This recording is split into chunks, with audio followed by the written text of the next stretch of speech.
Well, welcome everyone to the session. So there's plenty of available seats in the front. So make yourself comfortable, and you will see the slides better.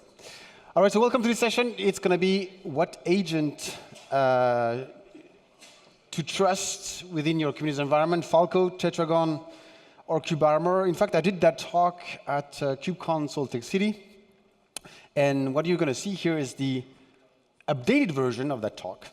I have rerun some new benchmark about that, the 3 solutions, but I have included another open source solutions part of the CNCF landscape called KubeScape. So here we're going to figure out which Avengers in the security space makes more sense for us in the Kubernetes environment. Is it Tetragon? Is it Falco? Is it KubeArmor? Or is it KubeScape? So first of all, how many of you knows one of those solutions? Ah, good. Is it Falco? No? Tetragon? Yeah. KubeArmor? A few hands. And KubeScape? A few hands. OK. All right, so let me introduce myself first before we start going into the topic. So my name is Henrik Rexed, and you can see I've put myself as an Avenger character. I look so much like him. That's great. I'm working for Dynatrace. I'm a cloud-native advocate for more than 4 years now. And I'm also a CNCF ambassador more than a year. And I love the cloud-native community. So when I joined Dynatrace, I discovered the cloud-native community. It's such an amazing community. Everyone is so nice. The observability community as well. But prior to that, I spent my entire career as a performance engineer, meaning testing, breaking, tuning, and you'll see that a lot of things on this presentation is related to performance engineering methodology behind the scenes. So performance is obviously in my heart, so that's why I try when I have time, which is more rare today, to build content on perfbytes.com. It's a podcast, now it's a YouTube channel, sharing methodology about performance engineering, and since 4 years, and actually today it's the anniversary of when I launched the channel. So Is It Observable has 4 years now.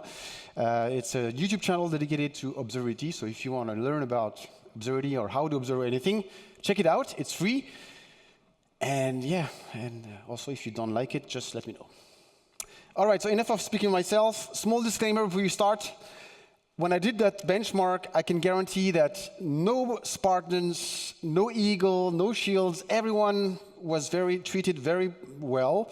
I was very nice with them. Nobody in fact, crashed from my, no, it was pretty much stable. And the intention of this benchmark is not to criticize any other project. In the opposite, I try to open tickets, GitHub issues to the project, share my feedback. But here it's more about sharing the comparison of those tools, and then you can make your own decision on which one you should choose depending on your constraints.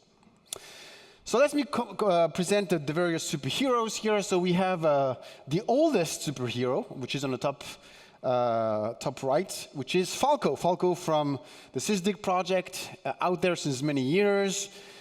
Is it outdated? We'll see. Then on the bottom right, we have DBs, so Tetragon, pretty much on ebpf, but we see that everyone is on ebpf when you play in this space and runtime security agents. Is it good? Does it make the job for us? We'll see. And not last, we have KubeArmor that really was available since 2 years now in the CNCF landscape.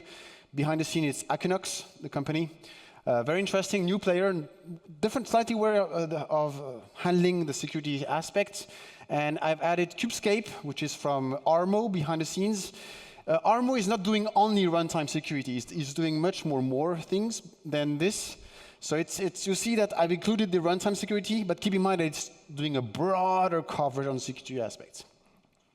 So to be able to if you stay with me, I hope that, on the next 25 minutes, we will cover a few things. First, we will explain what we expect from security agents, and we'll remind, for those who never use security agents, what's the purpose of those agents. Then we will compare those agents on different categories. So first, on the design experience, how you configure them, the components, what is going to be running in your cluster, Security, I will drop it because of the time, but I will look at the observability, what type of observability data they will provide to us. We'll look at the benchmarking results, how much latency and how much resources is going to be consumed in our cluster, and last, I will share my recommendation. So, are you ready? Yeah. Okay, so I'm going to, if you hit like this, I'm not doing delivering the talk, I'm leaving. Come on, are you ready? Yeah. Okay, thanks. All right, so let's cover the powers, because it's a runtime security agent. The purpose is that someone is going to hack your containers, hack your cluster, and they're going to do some really dangerous things. They don't want to take control. And the idea, runtime security agents, is basically a security camera. The security camera, you put it similar to the hotel or in the venue. It's here to detect suspicious behaviors of persons, and the same thing in the cluster. So for that, you need a couple of precise power. The first thing, we want to capture things, be able to capture any suspicious way of handling processes, file, and anything, so we'll cover the aspects. There will be obviously key components that will be needed to achieve this type of operations. It will provide, of course, observability data, because it will throw out events, and there will be, of course, some security features, because at the end, we can block or do some stuff, some act on those events. And last, there's always performance dimensions, because at the end, it will sit in our cluster and need resources. So let's cover the first aspect, which is components. Oh, gosh. Components, yes. Components. So to be able to detect suspicious processes, file, whatever is running into our containers, our pods, which at the end are actually processes running on a node, we're going to rely on a technology called ebpf. So how many of you knows ebpf? Okay, pretty much everyone, but just to remind, ebpf is a feature on the kernel where you can build a small program, you will attach it to a kernel events, functions, whatever, and it will trigger the program, collect some data, and send it back to the user space. So the purpose here is every security agent of the industry will have a daemon set, meaning an ebpf program on each node, and that node will be there to basically listen to what's going on. So let's see what we have on every agent. So starting with Falco. Falco has, of course, an ebpf agent, but we'll see Falco has a small differences compared to the others. It has a Falco server, and as an option, there's Falco Sidekick. You'll see that it's an option, but we will probably end using it. Tetragon has this kernel agent as well, the operator. So here's an operator, not a server. And it provides some CRDs, and CRD will be useful for configuration perspective. KubeArmor, you can see that more workload. So again, the agent, an operator, and a bunch of CRDs to configure everything. And there's two deployments. One is the relay server. You will see that it has some values in observability space. And then the other one is like controller. I have no idea what it does, but it's there. And then you have KubeScape. KubeScape is, you can see lots of things here, because reminds it does more things. So it does, of course, the agent for the ebpf agent, the operator, lots of stuff, CRDs. And then you have a lot of deployments. One is going to be detecting your networking activities. One is about vulnerabilities. One is about runtime scanning. So it does all the security features that you expect from a security solution. So it's not limited to runtime scanning. Keep in mind, that's the main difference with KubeScape. Now let's cover. Capture and filter. I think there's only one person following here. Oh, gosh. So what are the things we need to be able to capture? Because a hacker will take control, will probably reach out to our container in our pods and containers, and then install things, sniff traffic, reach out to files. So we want to detect processes launched, file, networking, anything, change of privileges, and capturing is not enough. Providing events on top of that with extra context to understand what's going on, like which process is involved, who is actually triggering that process or that file, the file details, the syscalls, all that needs to be enriched. Of course, the community metadata is obviously essentials. That is a thing that we expect from a capture perspective. And then, because capturing could be very complicated, having predefined rules allowing us to capture is going to be simplifying our journey. And last, of course, if something goes wrong, we want to react. So, starting with Falco. Falco, at the end, it's a a rule-based engine. It's not a runtime agent. It's a rule-based engine. You can basically build your own agent that basically look at your emails, send it to the Falco server. Server will look at the rules. If the rule match one of your rules, it will produce an event. That's basically what Falco does. But yes, if you install Falco, you get a kernel agent running that will produce events from the kernel, and that will send it to the Falco server. So keep in mind that Falco is different in that way. That's why they have an SDK allowing you to build whatever plugins you want to build your own events of your choice. Of course, because it's a ebpf agent as a plugin, it will capture everything we require, the process, the file, everything that we mentioned before. The way it works is that it will produce, if one of the rules match, it will produce an event that is pretty much structured, but here you can see there's an output field. An output field, it's basically not standardized at all. Why? Because they have a predefined way of defining your rules, and you can see there's an output field where you can basically define whatever you want. So there's no structure at the end, common structure for all your events produced. So the way it works, if Falco starts, load that massive file, so meaning that there's lots of predefined rules. This is fantastic. And then once it loads, basically it will use those rules. But if you want to change those rules, you have to stop the Falco server, change the rules, reload, and then it will take the new changes. So having a global file, it's great, but because at the end you can reuse conditions, you can create some sort of macro. So because at the end security is very much always the same checks. So at the end it's lighter. But if you want to create your custom rules, the first thing, you have to go through all the existing rules. So that is a downside where there's so many rules that it's very hard to figure out which one is covered, which one is covered. Tetragon is, when you install Tetragon, it captures by default every process execution and process ending. It will produce an event that is insane with too many details, in fact. And then if you want to capture specific events, you will have to deploy policies, and it will generate events related to those policies. Tetragon is basically following the ebpf spirit by using kprob, so kernel functions, trace points, kernel events, uprob, user space functions, and LSM. So at the end, when you define the tracing policy using their CRD, you basically define, OK, I want to, does it work? Yeah. Oh, no. Go back. I want to use a kprob. So here I'm attaching it to the TCP connect functions. And as you know, I mean, we all know the TCP connect functions, C code functions, which is obvious. And then here I say, OK, I know that the first argument of the functions, I know it. It's a socket. It's clear. So then by doing this, Tetragon will get it. Because he knows the type, he will deserialize the type, meaning that later on I can use the type socket to make some filtering rules, to make some decision rules, which is amazing. But how many of you know each individual C functions of the kernel? Nobody is raising the hand. Gosh, I don't understand why. But yeah, it's basically you need to be very deep in the kernel. It's very powerful. And it's amazing how much things you can do with this. It has also a way of blocking things. And even blocking, it goes very wild. You can do tons of things. It's amazing. KubeAmor is, when you deploy it, it doesn't do anything. It doesn't capture anything. So you have to deploy policies to then start producing events. The event produced is very structured. That's great, because at the end it's very easy to parse it. It has the ability to capture everything that we need, so that's perfect. And then it has this notion of operator. So you can add annotations. Annotations are pretty interesting. You have annotation to say to produce events. And why do you want to produce events? Because when you're going to define your rules, you don't know where to start. You need first an example of an event to start defining your policies.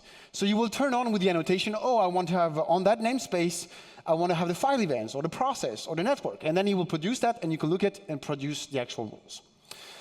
It has a lot of CRDs, one for the cluster, one for the namespace and the deployments, and one for the host. Interesting. Maybe they could have simplified with one CRDs. And then, of course, you can define in the policy a lot of rules, a lot of filtering, and you can react similar to Tetragon. So at the end, and then last cool is KubeScape.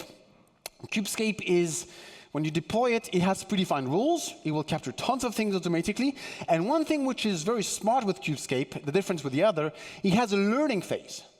You deploy, he sees your applications, and you produce an application profile CRD listing the processes, the user, the group ID, the capabilities, everything about your application, meaning that you can look at that CRD and say, oh, that's true, I confirm it. Or you can change it. And then what's going to happen is every time he scans, he looks at the differences. If something is different, oh, that process was not there before, so it's suspicious. So it's pretty smart in that way. Of course, it covers more than just the difference with the application profile. And it's very easy. So to enable the rules, they have, I don't know, they have 50 or 60 rules defined by default. To disable it, you just modify this runtime rule alert bindings, you remove a rule, and that's it. Very simple, so very easy to start using KubeScape. So at the end, everyone is able to capture. Only Falco and KubeScape has predefined rules, and only Tetragon and KubeArmor is able to react. And customization, I made, Falco has an SDK, I made Tetragon because it's insane what you can achieve, because you don't have to code, but with the CRD and the logic behind, you can do just insane things. All right, so now next one is, oh gosh, it feels that I'm very boring. Oh gosh. So, because it's a security solution that will produce events, logs, by definition, it will extend your observability by adding the security angle that you may not have by default. So we can collect the logs or in a different way, parse those, get the details, that's perfect. Those events are usually very chatty and very big, so you want probably to be able to control which fields you want to export. Also put some throttling rules, because if you have 2,000 events per second for the same process, then let's generate 2 events and not more. So having the throttling option is very important. And last is able to monitor itself, saying that I'm healthy. If Falco is down, then we have no camera running, so that's going to be a problem. So Falco will produce the logs from a server perspective, not on the ebpf agent. You can collect it by just reading the logs, using an OpenTelemetry collector, and you will have all the details that you need. And like I said, the output field is very customizable, so that is the complicated way of extracting things. That's why this is where Falco Sidekick comes in the picture, because it will get the data and simplify your parsing journey. And also Falco, out of just getting the event back to your environment, it has a Prometheus exporter for the ebpf agent, for the server, so you get lots of details. So you can measure actually how Falco behaves and how healthy it is. Tetragon is emitting only the events on the ebpf agent of Tetragon, and the events is huge, so you have to control the number of fields. And then also you can configure throttling, which is a great news. Out of just the event itself, Tetragon has an exporter on the agent, on the operator. You can check which rule is working, which rule has been rejected. There is everything that you need, so you can at least figure out that Tetragon is doing what is expected. KubeAmor, it will produce not any logs on the agent, but it will produce it on the relay server. Remember the relay server? So relay server connects to the agents, pull out the events, and then exposes on std out, meaning that you can read those events directly from there. They had a very smart initiative. They provided an OpenTelemetry receiver for the collector. That was insane. It was very simple to parse it. But it was not maintained since version 0.96 of the collector. Today we are at the version 0.127, which is a couple of releases late. So meaning that you cannot reuse that receiver, unfortunately, which is a bummer, and it would be great to be maintained. And out of that, they don't produce anything. Nothing. You don't know how it works. They know that they're working on it to improve it. KubeScape produce, it's insane. By nature, it generates traces, metrics, logs using OpenTelemetry, so you can see the health of it. It has exporter for the ebpf agents. They produce all the results of their scan on the vulnerabilities, on the runtime scanning, on the container level, as a CRD perspective, so you can even get every insane details. And they have also exporters on the actual operator. So in terms of observability, KubeScape is insane. I mean, really, you can get the data, send it to anywhere, and then you get a full vision of the security perspective. So to summarize, I would say that everything is great except KubeAmor for now, because it doesn't provide any view on what's going on. That's my conclusion on that aspect. And now we have. I hope I had almost 20 chapters, because at the end everyone was screaming at the end. Whoa. Performance. So my intentions here was to measure the actual latency that those agents will introduce to our app. So I'm not measuring at the microservice level. I'm measuring at the front end. So I have an app. It's an open temperature demo that has 20 microservices. And I'm measuring the extra latency added to that app. So it's not at the microservice level, but it's the end-to-end transaction. Keep in mind that. So I want to measure that. And the second thing I want to measure is actually the footprint of those control plane in our on our cluster. And last thing is the ebpf footprint. Why that? Remember, kubelet is not looking at the kernel. It's looking at the user space. And those tools usually consume not so much memory in your user space, but on the kernel. So measuring how much ebpf, how expensive it is, it's going to be very important. So to run that benchmark, I did, Falco has the predefined rules, KubeScapes as well, and I've added some customized rule on Tetragon and KubeArmor to have the sort of a similar coverage. Then I did tests without agent to get the baseline. Then I did tests with Falco, and then each agents without policies and with policies. And KubeAmor, there's an option to enable or disable events. Remember, if you want to design, you have to enable events to see if it actually consumes more. So let's start the architect. So you have the QR code to the environment if you want to replay over a raining day like today. If you want to rerun those benchmarks, you can do it. It's available. So the way it works is that I have the OpenTMR demo. I have Ungar, which is an unsafe application. I have the Goat app, which is a bunch of cron jobs that try to reach out and do some suspicious things in the cluster. I have the actual security solutions, Inspector Gadget to measure the ebpf footprint, and Dynatrace to report the overall resource usage. So let's look at the numbers. Starting with a constant load. Constant load means 30 minutes, 50 users during 30 minutes, and I take the measurements. So first, if I have Falco, remember, it has already the predefined rules, 3.87 milliseconds, and KubeScape with all the rules, almost 14 milliseconds. And the other ones, Tetragon doesn't consume much, but it doesn't do anything.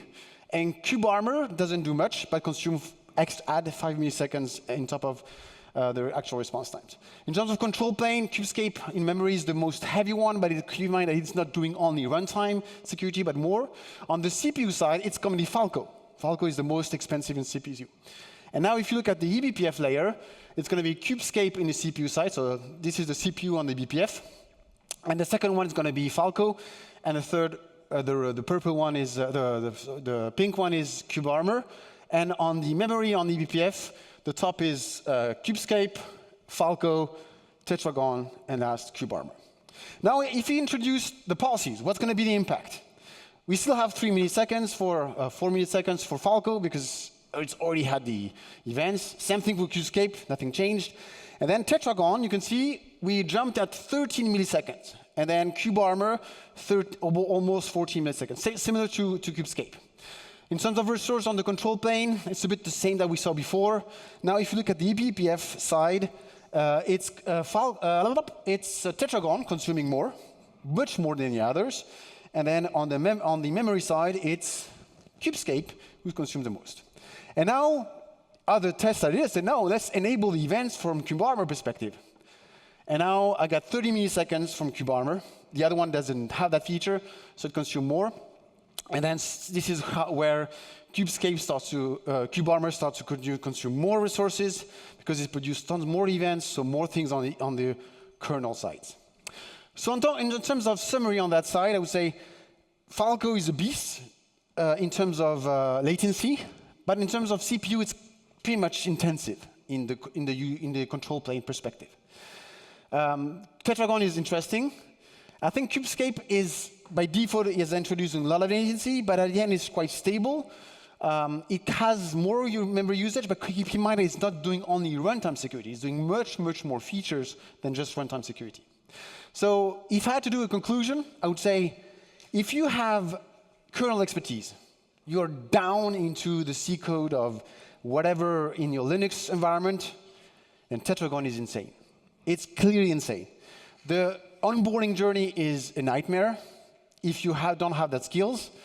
And if you want to be frustrated, go to the Cilium documentations, and you'll figure out that you're stupid. And then from there, you will learn more things, but you have to go through that journey. It's part of the process. But otherwise, it's an amazing tool. But if you don't have those skills, I mean, KubeScape does it for all. It's great for capturing things.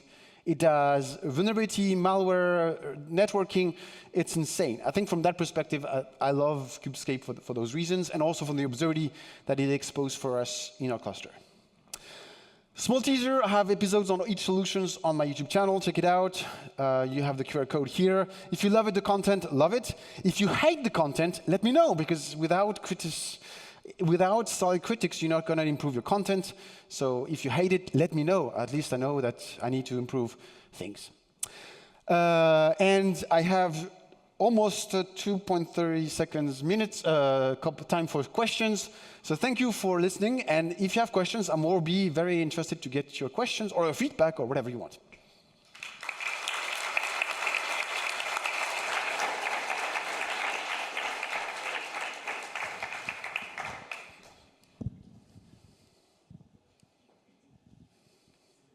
There was a talk this morning at the opening done by Constance using KubeScape.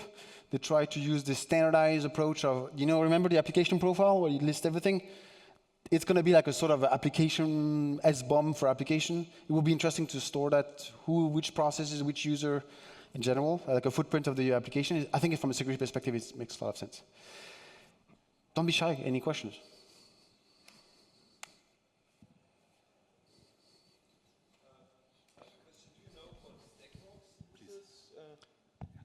Do you know what StackRox is using for security profiles and stuff like that? Is it using one of the tools you mentioned here? It's a good. I've limited the scope with the CNCF project, so I didn't look at the others. I looked in the previous benchmark at Tracy from Aqua Security, which was open source, but not on CNCF, CNCF landscape. But this one I don't know. I'm sorry.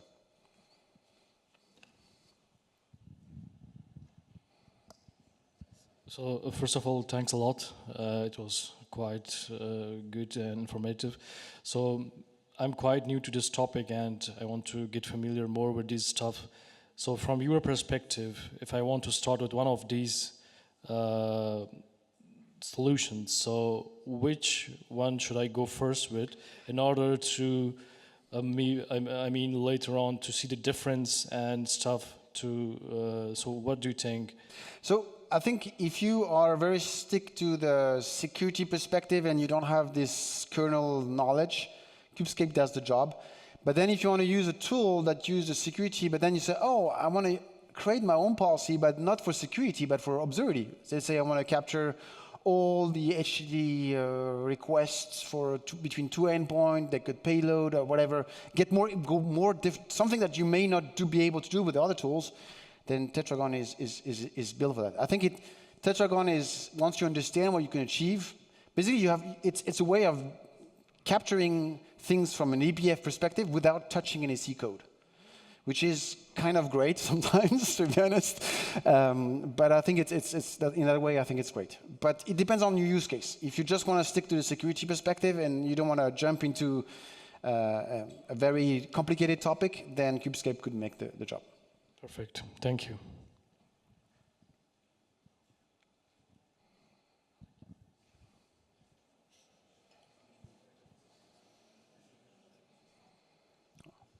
No other questions? Yes? No.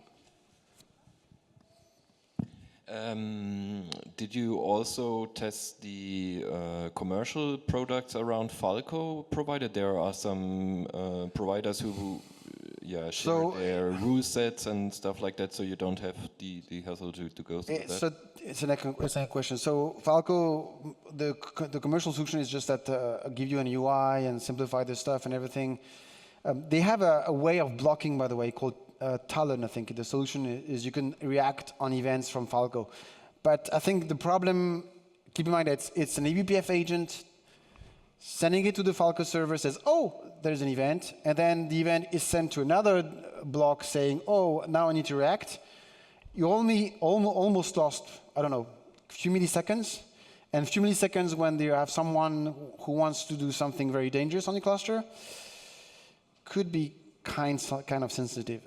That's why in the way of reacting, I prefer how KubeArmor does it, or Tetragon, where directly before anything happens, boom, it's blocked. And I think the app is great from a UI perspective, and the experience and configuration makes your life easier. But if you just want to basically react on things, I have a slightly preference for other tools.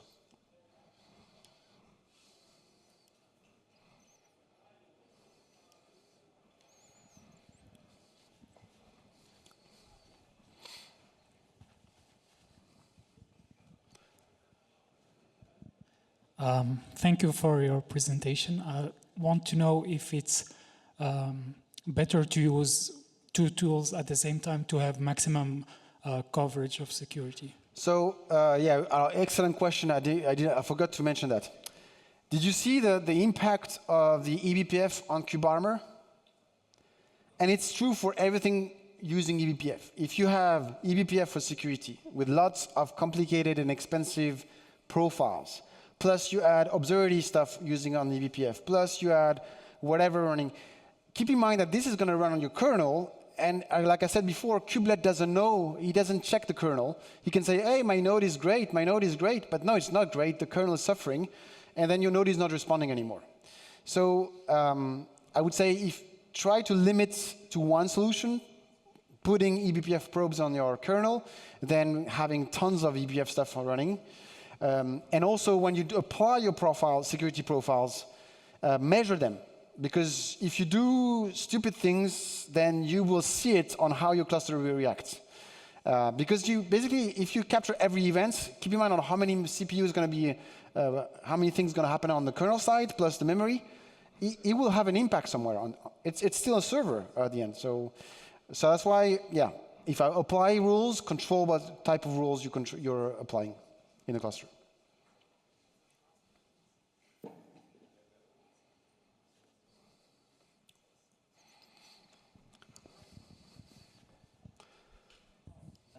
These tools run with relatively high privilege and can sometimes become attack surfaces as well. How would you compare them in this regard?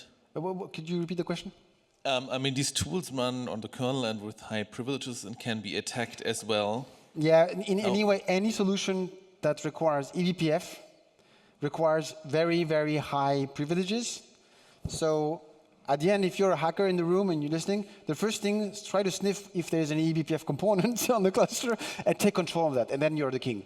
But yeah, the problem is that there's no real workaround as of now. You need those privileges. So usually you put somewhere, you try to isolate it and protect it to avoid anything going wrong from a kernel. But yeah, they all requires, I think Falco has a way of controlling the capabilities used, but still it's going to be expensive. Very high privileges, for sure. Thank you. Hi, great presentation. In terms of the verbosity of data that you can get for security can be immense. What do you consider from a security observability perspective that the right ratio would be for security logging per service and deployment? 20% of the overall traffic, 10%? In your opinion, what's the sweet spot here? I think because it's going to generate std out, so logging in the node, I think you should define throttling rules. So when your rule appear, emit them few times per minute, but not every milliseconds. because otherwise it's going to grow, and then you have observability solution agent will pick up that logs, they will send it to an observability backend, then you will store thousands of times the same stuff that you don't need. So yeah, I think when you deal with those things, there are actually some throttling policies to set in place. So then you control a bit more the data that you are basically going to generate and produce. Thank you.